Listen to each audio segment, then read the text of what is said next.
Assalamualaikum warahmatullahi wabarakatuh.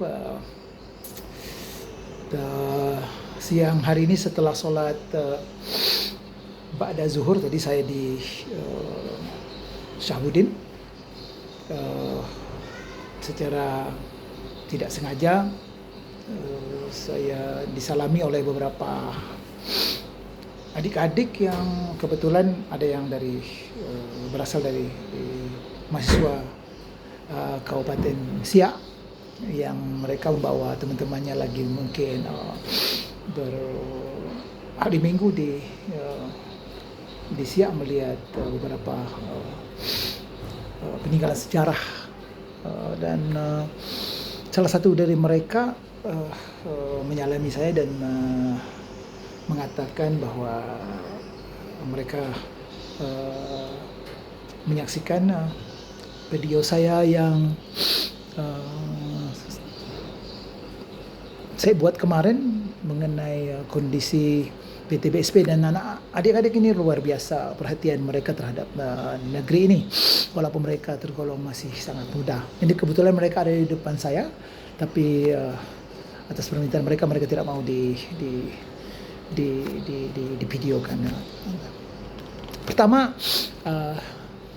saya terima kasih banyak kepada adik-adik yang luar biasa perhatian walaupun belum bisa berbuat, tetapi dengan memantau, mengikuti perkembangan segala aktivitas di kabupaten kita yang tercinta ini, itu sesuatu yang luar biasa yang harus ditanamkan sehingga waktu adik-adik ke depan nanti menjadi orang-orang ternama, atau setelah tamat dari kuliah atau sebelum tamat kuliah bisa berbuat sebisa apa yang bisa adik-adik lakukan. Seperti hari ini, bagian daripada partisipasi dari adik-adik bagaimana melihat kondisi Kabupaten Siak. Satu pertanyaan yang akan saya bahas siang hari ini dari salah seorang dari mahasiswa Fakultas apa tadi? Undri, berasal dari Kecamatan Tualang. Oke.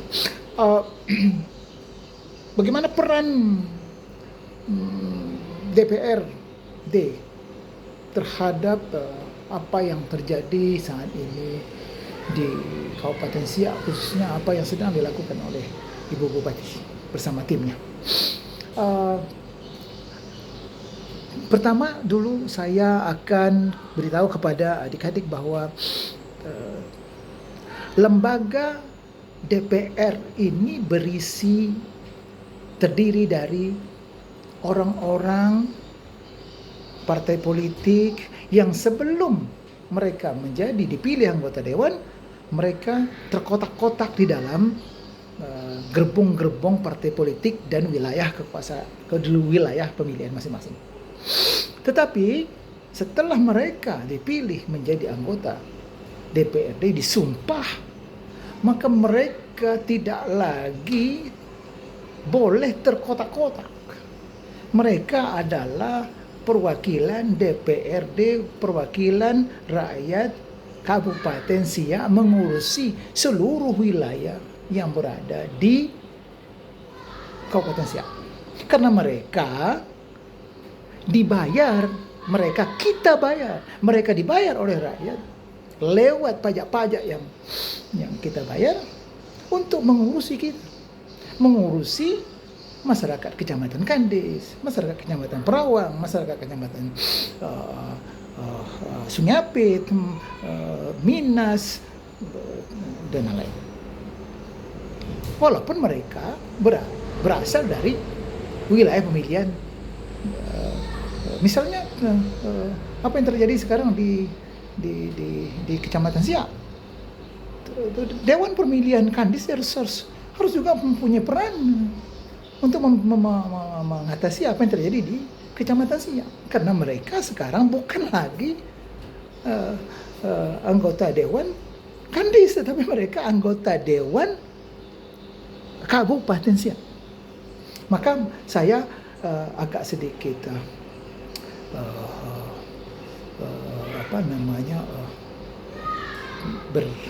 agak bertanya-tanya juga capability daripada cara berpikir daripada sebagian kecil daripada anggota dewan, bahwa apabila mereka melihat ada masyarakat membutuhkan pertolongan, ada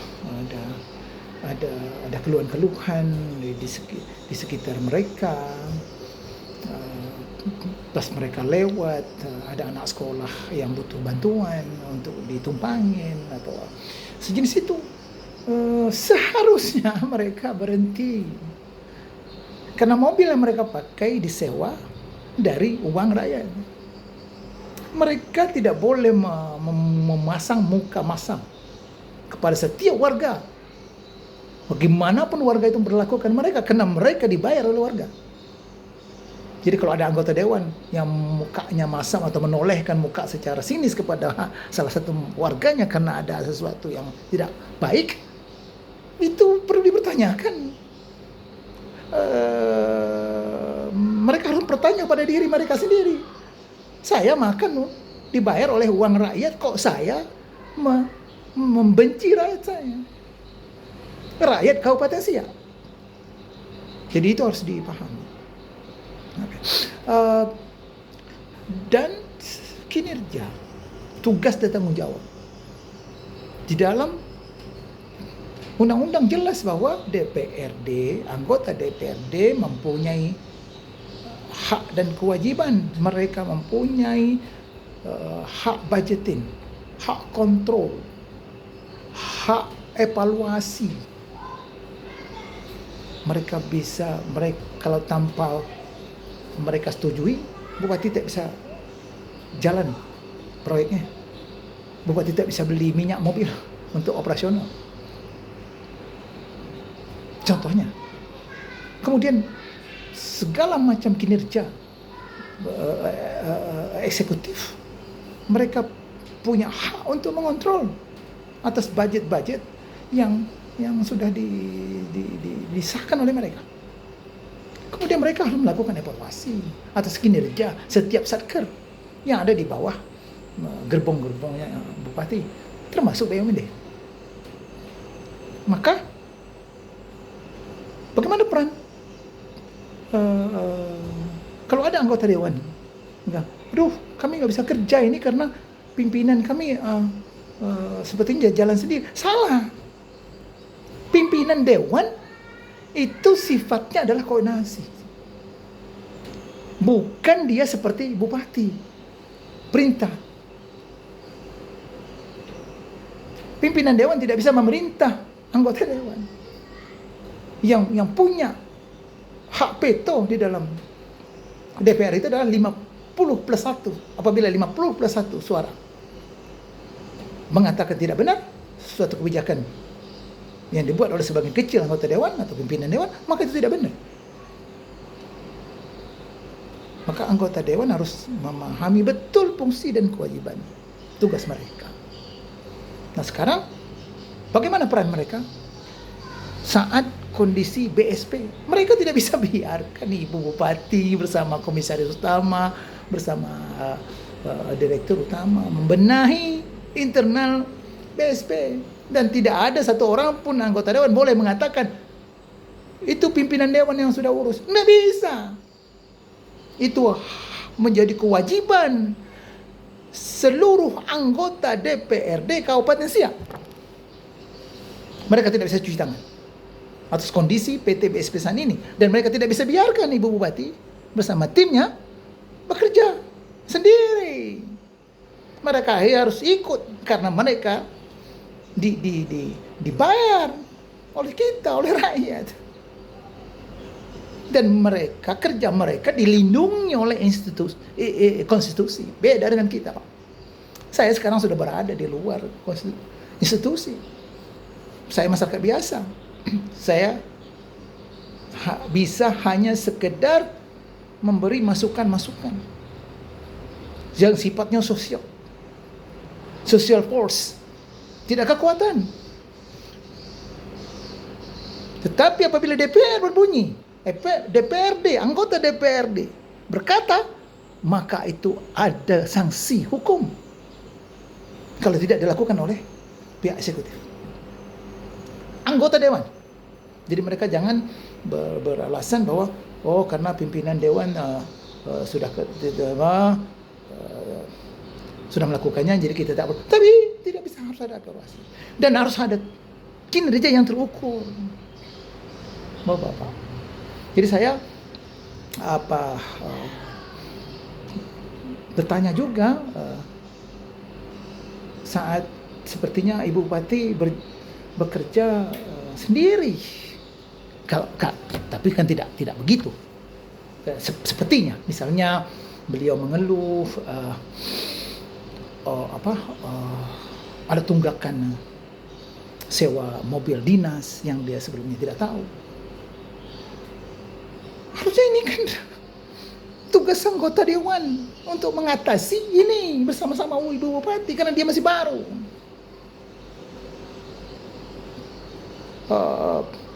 Hak budgeting ada di DPRD. Harusnya DPRD sudah tahu sebelumnya bahwa ada mobil sewa, mobil dinas yang disewa di Kabupaten Siak. Sekarang masa dibiarkan Ibu Bupati mencari solusi sendiri untuk membayar sewa itu? Kebijakan sewa misalnya salah, yang salah siapa? Termasuk lembaga DPRD. Karena mereka pasti tahu kebijakan itu.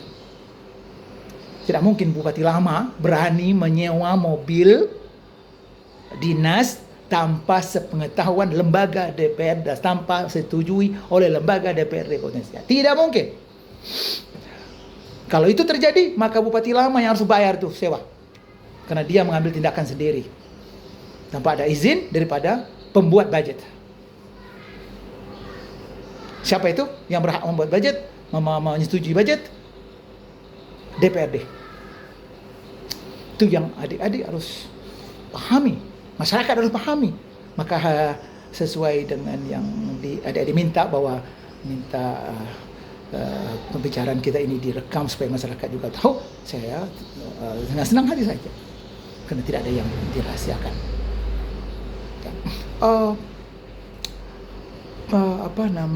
Saya lihat peran DPR yang saat ini harus lebih dioptimalkan. Adik-adik tahu bahwa pernah sekali kita memanggil Direktur Utama BSP yang dulu masih BOB, di mana BSP waktu itu masih sebagai pengawas pekerjaan BOB. Gismadi Yusuf nama dirutnya, masih hidup orang sampai hari ini. Ketar-ketir dia kita buat saat hearing. Ada yang tahu siapa dia? Beliau ini adalah ponaannya mertua saya, ponaan kontan. Tetapi di situ harus kita bedakan, di saat kita bekerja untuk negeri ini. Dan saya setelah itu, apabila ada acara keluarga, saya salami, saya cium tangannya karena dia sebagai abang ipar saya. Jadi harus kita bisa bedakan mana urusan negara, mana urusan pribadi. Tapi bisa dicampur-adukan. Kalau kita tidak bisa membedakan itu, jangan kita menjadi pemimpin negeri ini. Mengundurkan diri saja kita. Apa yang sudah pernah dikerjakan oleh teman-teman lembaga dewan yang terhormat ini beberapa tahun terakhir, yang bersifat fundamental, yang seperti zaman kami dulu bersama Pak Bupati Arwin sampai masih hidup, Pak Arwin. Adik-adik nanti kalau ketemu salami beliau, cium tangannya, bertanya apa yang pernah kami lakukan. Tidak ada Arwin AS, belum tahu jadi itu jembatan perawan bersama kami yang Ketewan. Belum tahu kalau tidak ada Arwin apa namanya, bisa jadi ini jembatan bersama kami. Proyek sawit rakyat yang sekarang dinikmati oleh masyarakat, yang dibangun oleh PTP 5 yang separuh mati kita buat, kita kontrol. Menangis-nangis itu direktur PTP 5. Tak sangka dia, anggota dewan seperti kita, masuk ke dalam hutan mengecek apa yang mereka lakukan. Lihat di luar cantik semua tanamannya, jalan aja 200 meter ke belakang. Dan mereka tidak sangka bahwa ada kita yang datang melihat itu pakai sepatu bot, masih hidup. Itu ada wartawannya, adik kita dari Metro Pos Effendi. Beberapa proyek fenomenal yang pernah kita buat sampai hari ini kita banggakan itu, termasuk bagaimana kita ikut memperjuangkan BSP, BOB waktu itu supaya masuk ke siap. Terakhir kita berperang dengan ayahanda Azali Zohan karena beliau mahu menarik BOB itu ke Bengkalis. Kita datangkan, dia masukkan gugatan itu ke Pengadilan Negeri Pekanbaru. Kita datangkan 15 truk massa dari Sungai Apit, Bunga Raya, dari Perawang. Kita berkumpul di rumah almarhum Pak Hulu Ruslan. Kita inapkan teman-teman kita di waktu itu namanya hotel, sebelah kanannya itu ada Hotel Putri 7.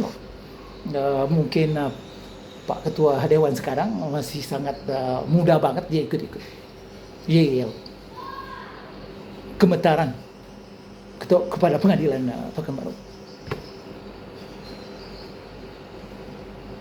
Tapi ya, tadi dia bila tahu, sampai dengan hari ini satu aqua gelas pun saya tidak pernah minta kepada bos-bos BSP. Dan mereka termasuk orang-orang yang tidak mau berterima kasih. Saya tidak ada masalah.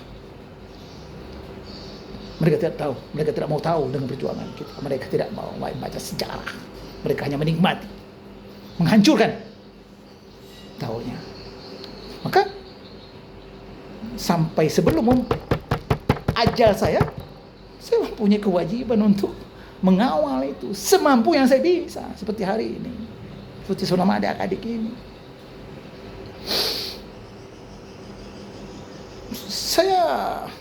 Orang bertanya, Pak Rizal, you tidak capek aja ngomong? Saya bilang saya ibarat orang azan, mau azim aja. Saya azan, pas masuk waktu azan, saya azan.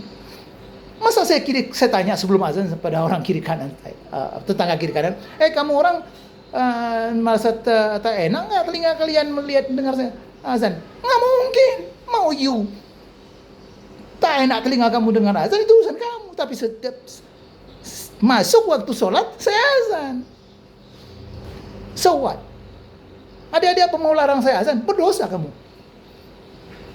Ya kan? Itu saja, sederhana. Mari yang sudah diperjuang dengan begitu susah, kita harus pertahankan, perbaiki. Maka salah satunya BSP ini. Ini untuk generasi adik-adik semua ke depan. Anak cucu kita, minyaknya masih banyak. Maka harus kita selamatkan. Nggak bisa kita biarkan. Peran DPR sangat penting, bukan peran saya. Saya berkor-kor ini karena berharap teman-teman, adik-adik, saudara saya di DPR merasa termotivasi. Abang Rizal saja begitu, kok kita yang makan uang rakyat, yang dibayar oleh rakyat, sekarang ini kok sepertinya nggak ada gebrakan yang menggigit yang bisa membantu Bupati. Jangan dibiarkan biarkan bupati sendiri. Saya tidak bilang anggota dewan biarkan bupati sendiri. Ya, tapi sepertinya kalau saya lihat aktivitas Ibu Bupati mencari duit untuk masukkan PAD itu susah banget dia. Sepertinya dia sana sini pergi ke Bungaraya, lihat ada lahan 6 hektar lahan kosong, dia tanya siapa yang nanam jeruk. Ada, kata camatnya ada, Bu itu mintain sewanya walaupun di belakang, lumayan masukin ke kas daerah. Sampai begitu. Padahal kita punya PT BSP banyak minyaknya, tidak kelola secara baik. Dulu berlimpah-limpah kita punya uang dari BSP. Kemudian ada lagi satu potensi PAD yang tidak kecil, yaitu kawasan industri Buton, yang saya sering suarakan. Mengapa? Bersama Pak Arwin kita bebaskan lahan 5.400 hektar. Ada lahan rakyat, ada lahan PT TUM yang kita anggarkan duit saat itu 2003 sampai 2007 lebih kurang 60 miliar. Itu bukan angka yang kecil. Dan sekarang kalaupun kita punya uang 500 miliar, adik-adik, coba kita cari lahan industri terpadu, satu area dia di pinggir laut, yang kita bisa beli yang seluas, tahu sampai banyak 3.000 hektar. Di mana? Tanya saya, kasih tahu saya. Tidak ada. Sekarang kita punya, tetapi setelah kami tak ada yang peduli, yang ada menghabiskan.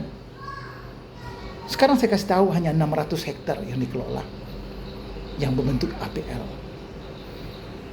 Sebenarnya ada sisa 4.000 lebih yang belum dikelola.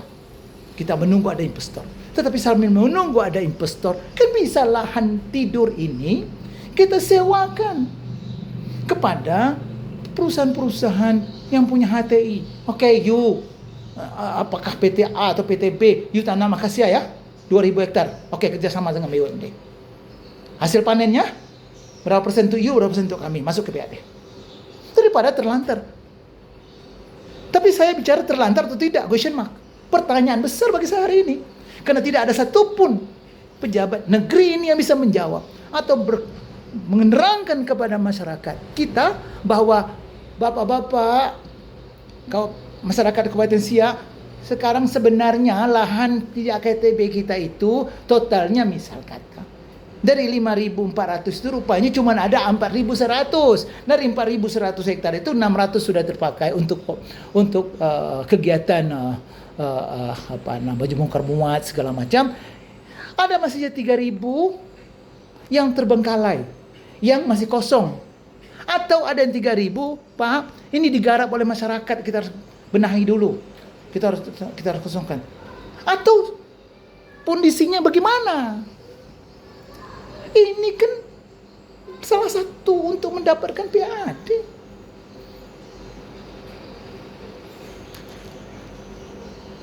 Saya bukan meneliti secara kerjanya. Saya memberi masukan kepada pemerintah ini bersama DPR. Yang sudah ada ini kita optimalkan. Mengapa disimpan-simpan dari kita informasinya? Saya pernah tanya kepada BKD. Coba kasih tahu kita kemana itu lahan. Itu dia apain lahannya yang sisa 600 itu. Kalau kita buka Google, ada di situ sisanya, kita anggap gitu ya lah. 3.025 yang masih belum dimanfaatkan. Itu kita manfaatkan. Kita sewa 5 tahun berhasil. Tanam akasia, kita tanam apa? Kok tidak kita sewakan keras-keras gitu? Yuk, sewa berapa per hektar? Tanamlah akasia 2 periode, 5 tahun. Masuk ke PAD. Tapi sampai hari ini, mohon maaf, kita belum dapat lagi audit jelas dari Pemda Kabupaten Siak. Adik-adik, yang kita minta Berapa sebenarnya yang dibayar dulu? 5.400 kah? 5.000 kah? 4.800 kah? 4.000 kah? Atau berapa? Karena kita lihat ada beberapa masyarakat yang pula menanam sawit, yang kata mereka lahan mereka belum bayar. Jadi ini pekerjaan rumah yang kami dulu sudah capek-capek menganggarkan ini. Bapak-bapak pemerintah, anggota dewan tinggal melanjutkan, dan jangan kerja separuh hati. Harus tuntas. Jangan saling menyalahkan. Nggak ada saling menyalahkan. Kami dulu nggak ada. Tanya Pak Arwi, masih hidup orang tua itu. Tidak pernah kami saling menyalahkan. Kita saling mendukung. Dan kita selesaikan. Sekarang seperti yang saya. Mana dia? Proyek monumental yang bisa dicatat dari pekerjaan mereka setelah kami. Lakukan itu, masih ada waktu. Itu adik-adik. Jadi bila adik-adik ketemu dengan bapak-bapak anggota dewan Kabupaten Siak, beritahu, Pak, yang salah Pak, Ibu kami yang bayar, you harus kerja keras untuk rakyat. Kalau ibu nggak sanggup, jangan terima uang dari kami setiap bulan. Sudah clear. Itu ya adik-adik ya. Mungkin adik-adik juga sudah mau pergi. Saya pikir clear. Silakan share ini video kepada siapapun. Semoga manfaat untuk pencerahan bagi masyarakat umum. Assalamualaikum warahmatullahi wabarakatuh.